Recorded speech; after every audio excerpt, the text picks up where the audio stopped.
Chulin Daf Chof Ches. We're starting 2 lines from the top. The Gemara is still in the middle of a discussion regarding the opinion that says that oif, any bird, does not need shchita midoraisa. It's only midovrei seifrim. And all you have to do is kill the bird in some way with the simanim, either be noicher it or just uproot it. And as long as the animal is killed in that fashion without it dying on its own, then it's considered kosher, and you being matter it by killing it with the simanim. Toshma says the Gemara 2 lines from the top. Malak b'sakin, if the kohen in the Beit HaMikdash, when he has a carbon that's a bird, he does melika, instead of using his finger to break the backbone and sever the simanim, he uses a knife. If he uses a knife, so then says the Braisa, mitam b'godman Beis HaBliya, then the animal is rendered an avela, and it impurifies the clothing that someone who eats it is wearing.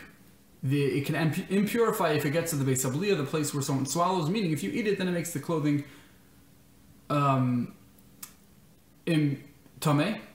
And you see from here that it's considered an avela. Asks the Gemara, v'amert ein shchita loif min ha-Torah, if you tell me that there's no concept of shchita midoraisa for an oif, nehina midechita v'li shidra umafrekes, we can understand that when you break the backbone, the shidra, and mafrekes, and the neck bone of the animal, havila treifa becomes treifa.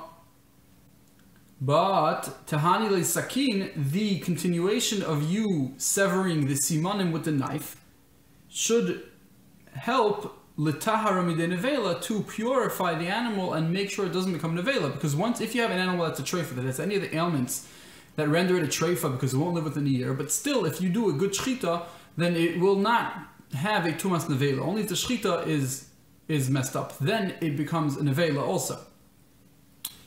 So says the Gemara, according to the Madamar, the way to be matter a bird is not necessarily with the technical halachas of shchita, as long as you sever the simanim in any way. And so therefore, very nice that you made the animal a treifa by severing the backbone and the neck bone, so now it's a treifa. But when you continue to cut the simanim, so because ain't shchita loif min ha-Torah, all you need is to cut the simanim in any way. So therefore, it should be considered mutter from the sense of nevela. It should be you were matter the animal achila, if not for the fact that it was treifa. So therefore, it shouldn't be considered nevela. From the fact that it's considered nevela, you see that really you need a real correct shchita even by oif in order for it to be mutter to be eaten.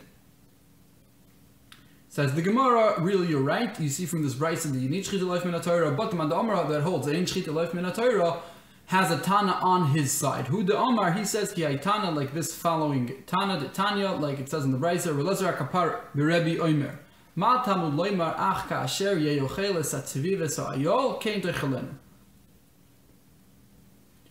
This pasuk is talking about psulei hamukdashim, which are basically animals that should have been brought to the mizbeach, like a bechor that had a mum. So now, since it had a blemish, it cannot be brought to the mizbeach, so it's considered chulin. And the way the Torah is telling you that it's chulin is that it becomes like a deer and an ayol. Just like a deer and an ayol are chulin, so too this animal retains a chulin status.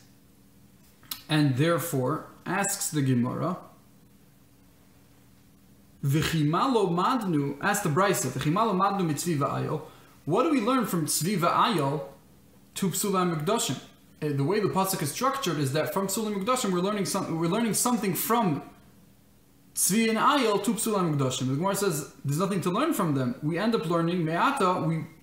Now we shall say that harei zeh bo lilamed. It sounds like from the structure of the pasuk that it's coming to teach to psulei hamukdashim, but at the end nimtza lamed. Really, it ends up learning something from psulei hamukdashim. Meaning tzvi and ayol end up learning something from the status of psulei hamukdashim. Makish tzvi v'ayol psulei hamukdashim. There's a juxtaposition. There's a comparison between tzvi and ayol to psulei hamukdashim. Ma psulei hamukdashim b'shchita, just like psulei hamukdashim need shchita, like we find by kachim you need shchita. So too af tzvi v'ayol b'shchita. So too by chayos you need shchita. And that teaches me that by chulin you need shchita.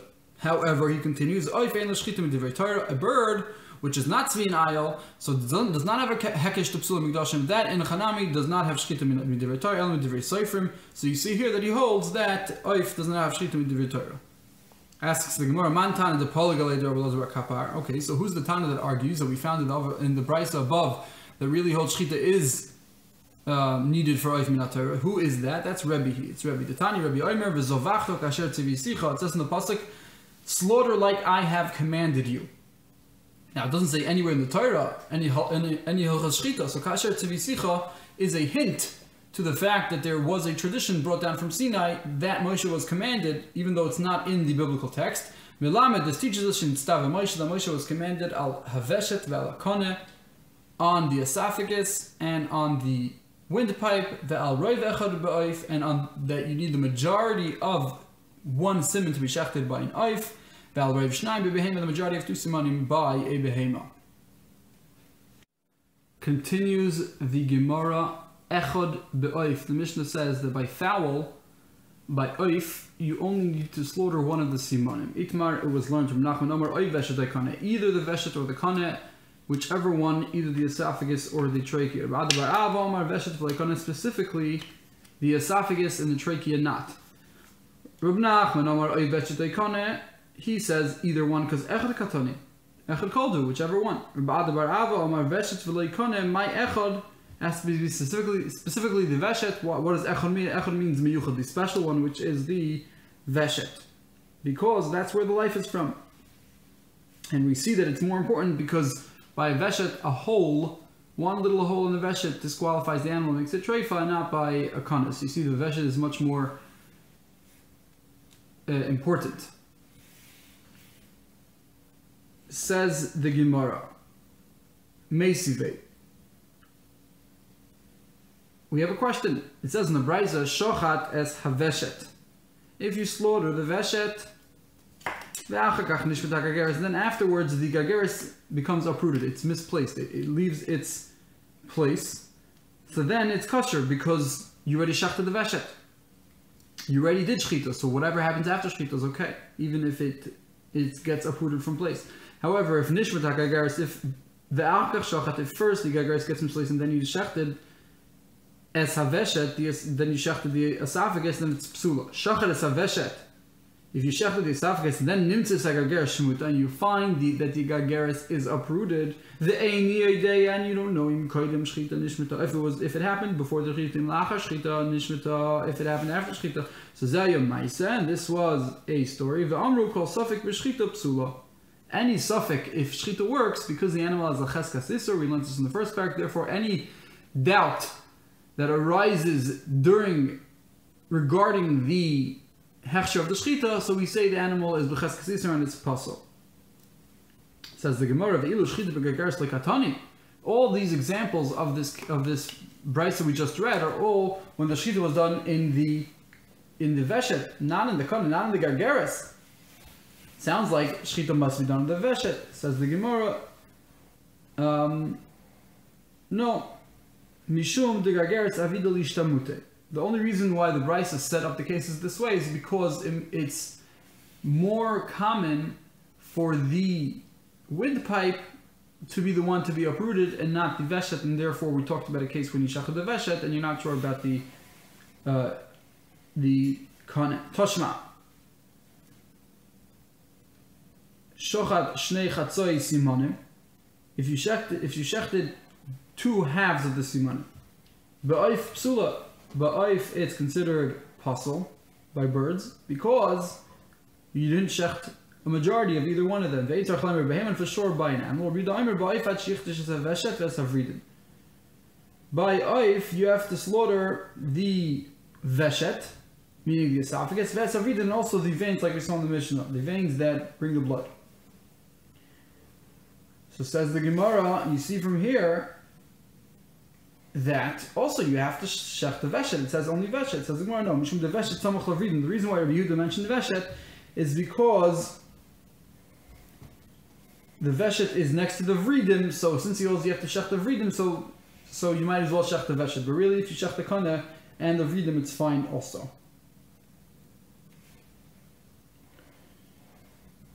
Toshima.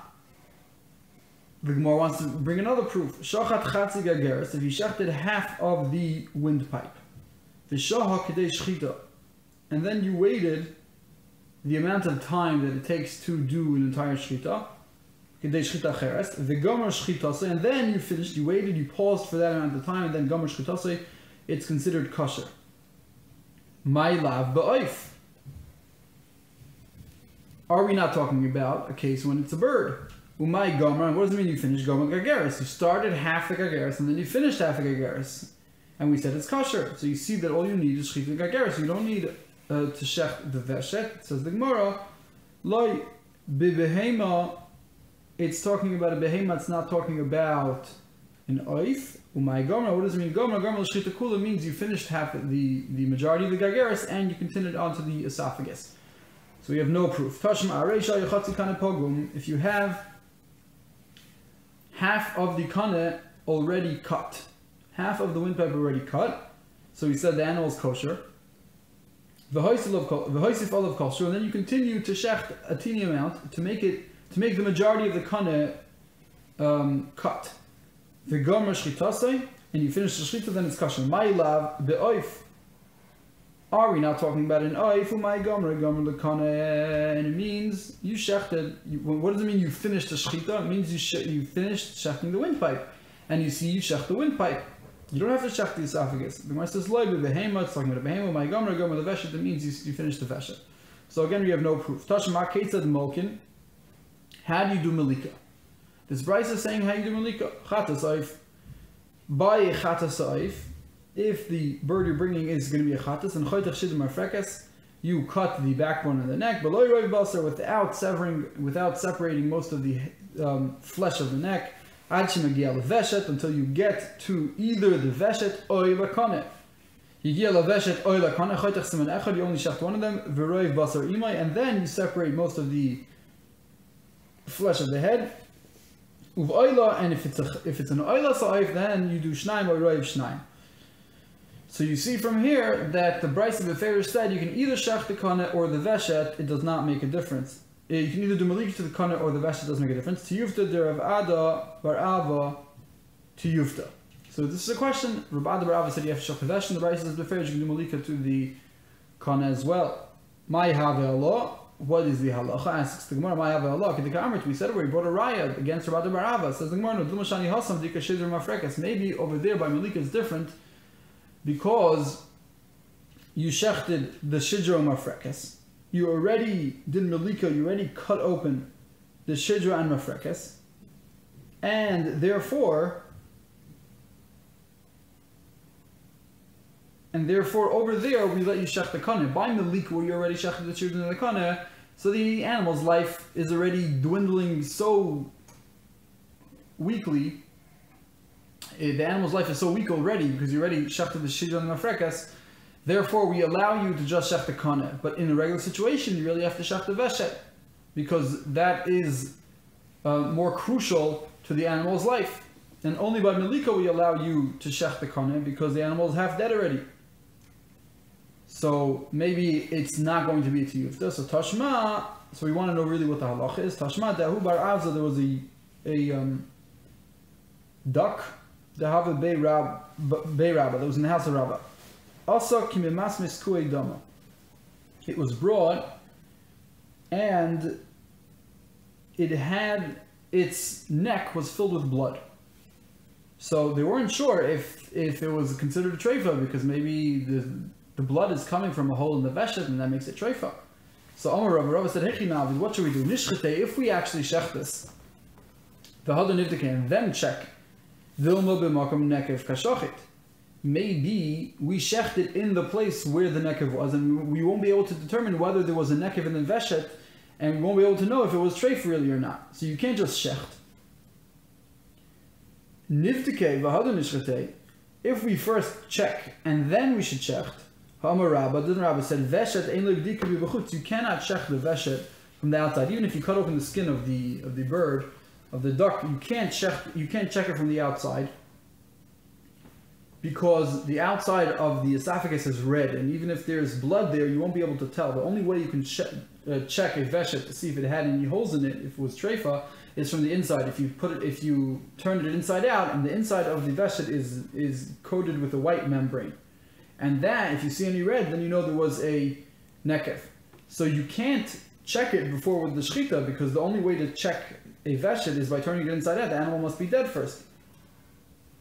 So, Amar Rabbi Yosef Bray, so Rabbi Yosef, Rava's son, said, he came up with the chap and how to check it. Nivdike lekane. I tell you what, we should first check the kane, make sure the kane is still at least halfway intact. V'nishchate lekane, we should check the kane, v'lichshore, and then the animal will be kosher. The shchita will be kosher. The hadar lefchua leveshet, and then we should turn the esophagus inside out, v'livdike, and check it. So that, like that, we have a kosher shchita, and we're still able to check the veshet to see if it had any hole. Rava says, Chakim Yosef Bri, my son Yosef is a chacham betrefus in the sugya of trefus, Rabbi Yochanan, like Rabbi Yochanan. Alma, you see from this story, Al kol panim, that echad deka amar oy hai. You see, Rava allowed him to do this, even though you were shechting the kana. The shchita would be through the kana. And you see, if you can check the kana, you see when the Mishnah says echad v'ayif, it's going with either or. Rabbi Yehuda Omer ad sheyishchat. Rabbi Yehuda says you have to shecht also the vridim.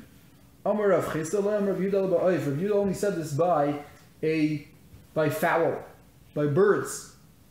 Since you roast the entire bird together, you don't really pick apart the limbs of the bird, and you roast the entire thing, so you really want to make sure that the blood leaks from it, and therefore you have to make sure you shecht the vridim.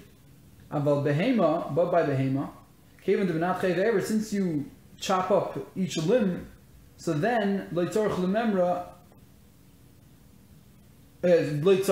you do not need to make sure you shech the vridim, because even though it's usher to eat blood, but the blood is going to seep out on its own by behema, because you anyway chop up the animal into little pieces and the blood is going to seep out on its own. But by an oif that you roast the whole thing together, so the blood might stay inside, and that's a problem because you're not allowed to eat dam.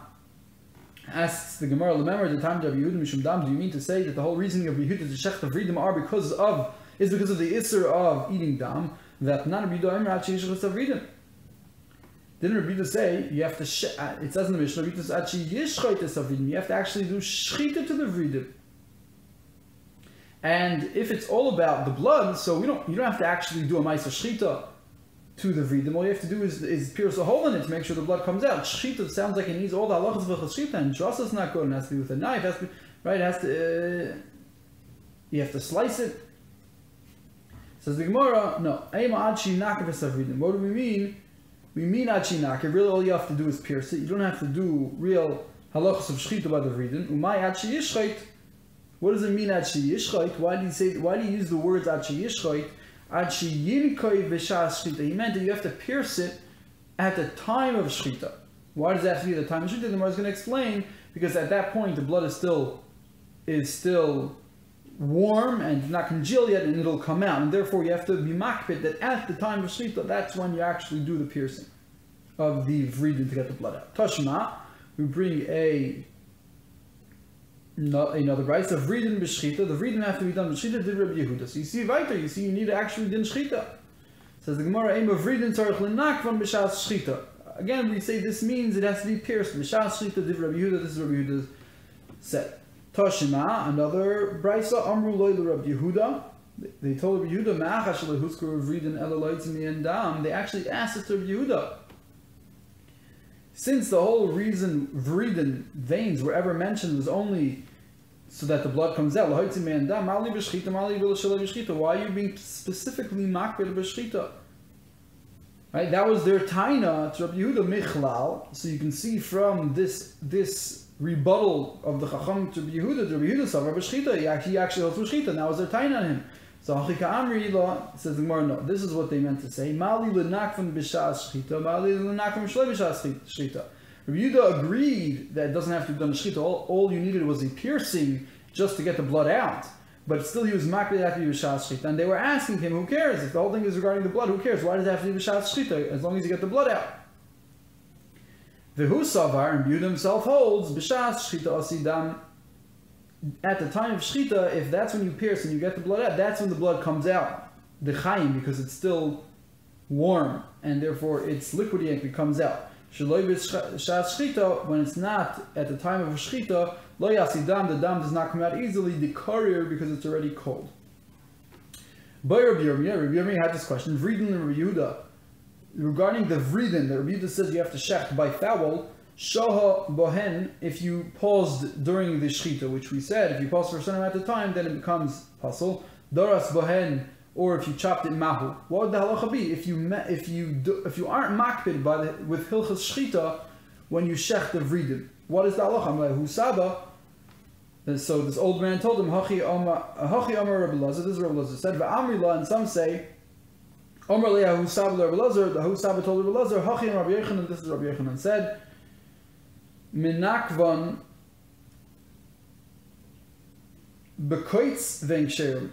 There's no need for shechita, all you have to do is pluck it with a thorn and get the blood out, and it's fine, it's kosher. Tanya Kavas Reb Chisda, there's a brisa that is like a Chisda that says that when Rabbi Yehuda said it only by oif, Rabbi Yehuda meant it. They have to shech the vridin only by oif. It says in the brisa, shachat shnei chatzai simanim ba'oif pasul. If you shecht just the halves of both simanim, it's possible because you didn't do the majority. Ve'en tzarich leimar b'behema, and for sure b'behema. Rabbi Yehuda Omer ba'oif ad sheyishchet esaveshet v'sabridin. By an oif, specifically Rabbi Yehuda is explaining that by an oif, that's when you have to shecht the vridim, but not by a behema. In the Mishnah, Rabbi Yehuda never explained this, but Reb Chisda said this, and now we have a brayso exactly like what Reb Chisda is saying. Continues the Gemara. Chatzi echad be'oif. If you shechted, the Mishnah said that if you shechted half of one of the simanim by knife, it's not kosher, or 1.5 by behem, it's not kosher. Itmar Rav Omar, mechza al mechza, it was learned. Rav says if you have exactly half and half, you shechted exactly half and half, kiroiv, it's like roiv. 50% is like majority and it's kosher. Kana Omar mechza al mechza in a kiroiv. Kana says no, it's not kiroiv, it's possible. Rav Omar mechza al mechza kiroiv. Rav says it is kiroiv. Hachi Amar le Rachmanu le Moshe. This is what Hashem said to Moshe. Don't leave over a majority that's not shechted. But if you shechted half, exactly half, and you did not leave over a majority, then it's fine. All you have to do is make sure not to leave over a majority. Rav Kana Amar mechza al mechza in a kiroiv. He says no, 50-50 is not roiv. This is what Hashem said to Moshe: Shechait ruba, shecht roiv, not don't leave over roiv. Tanan, we learned in the Mishnah. The Gemara is going to try to bring a proof in the Mishnah. Chatzi echad be'oif, echad v'chetzi be'behema. Half of one in oif and 1.5 in behema. Shchitas psula. You see, half is not. Kriyam mechta mechta karoiv. My puzzle. Why is it puzzle? Ha'avad le'roiv. Didn't he do half? He did what is considered half, and half is like majority. Half is enough. Says the Gemara, midrabanan, really you're right. Rav would say that really you're right. Mechta mechta is kosher. It says if you shechted the whole thing, with the reason why in the Mishnah it's possible is only midrabanan. Dil malei asi lemevad palga, because maybe you might not actually do half. You might do a little smaller, a little less than half, and then it would be possible. And therefore, we midrabanan are machmer. Amar Rav Katina says Tashma v'cholkei l'shnayim. If you have a tanur, this rice is talking about a kli cheres. You have a oven made out of cheres that the sheretz touches. The Torah says that it's tamei, and there's nothing you can do about it except for breaking it. Once you break it, then the individual pieces lose the status of being a kli, and therefore it is tahor. It becomes tahor. So, however, let's say you split it exactly in half. So chalkul ishnayim vehin shavim, and they are shavis so shneim tmeim. Then both pieces are considered tamei. Because you can't know that it's exactly half and half. And therefore, really, one of the pieces has the majority of the tanur there. It's 51% of the tanur, and since it's 51% of the tanur, it still has a status of tanur, and therefore it still retains its tumah. And the miut doesn't, but you just don't know which one is which, because to you it looks like 50-50. But really, it's impossible for it to be exactly 50-50, and therefore one of them is tamei, one of them is not. You don't know which one. You have to be machmer by both of them, that they still retain their status of tumah.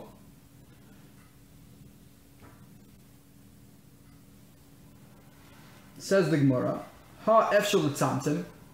The only reason why the brisa is saying that these both retain their status of tumah is because really one is roiv and one isn't roiv. And you just don't know. It's impossible to be exact, to be mitzamtzem, and to know exactly that it's 50-50. Therefore, really one is roiv. And since it's roiv, it has a din as if it's shalom and it's tamei. Ha, efshel mitzamtzem. But if theoretically you would be able to be mitzamtzem and you would be able to have a way to measure that's exactly 50-50, then it would be tahar. Both would be tahar. So what do you see from there? You see that if you have 50-50, they both do not constitute shlemos. 50-50 is considered less than roiv, not roiv. If 50-50 is considered complete, right? So then both of them should be considered tamei. Not, and the dik we have from this brisa is that if you would be able to be mitzamtzim, then both would be considered tahor, right? So you see from that mechza al mechza is not like roiv. Amai taharim, why would it be tahor? Zil hacha ikaruba. But according to Rab, that says that mechza is considered like roiv as long as you don't have a roiv left over, right? So mechza is considered like roiv. So amai taharim, why would it be tahor if you could have exactly 50% of the tanur and 50% of the tanur? Zil hacha ikaruba, both of them there's roiv, and they should both be tamei. So Amarav Papa. Says Rav Papa, Trey Ruby, you can't say within one kli that was split into two that both of them have a status of roiv. It makes no sense to say that both of them have a status of 51%, because it can't be. Therefore, really by us, Rav would still maintain his understanding that mechza is considered as if you shechted the entire thing. The whole thing, the Torah is only makbid that you didn't leave over roiv. But over here, in the case of the tanur, both individual pieces, if you had a way to be mitzamtzim and figure out that it was exactly 50 and 50, so then you would say that it's tamei, because in this situation you can't say that both of them are considered like roiv, because you can't have two things that are considered roiv. Only in our situation, by shchita, when you shecht half a siman, that can be considered like roiv, and the other half we don't care about. We don't give any status to it. There's no halachic status to the second half of the siman. We just don't relate to it whatsoever. So therefore, we can paskin on the other half that's considered like roiv. But over here, you can't paskin on both halves of the oven that they're considered roiv. That makes no sense. Ad kan chulin daf chav ches.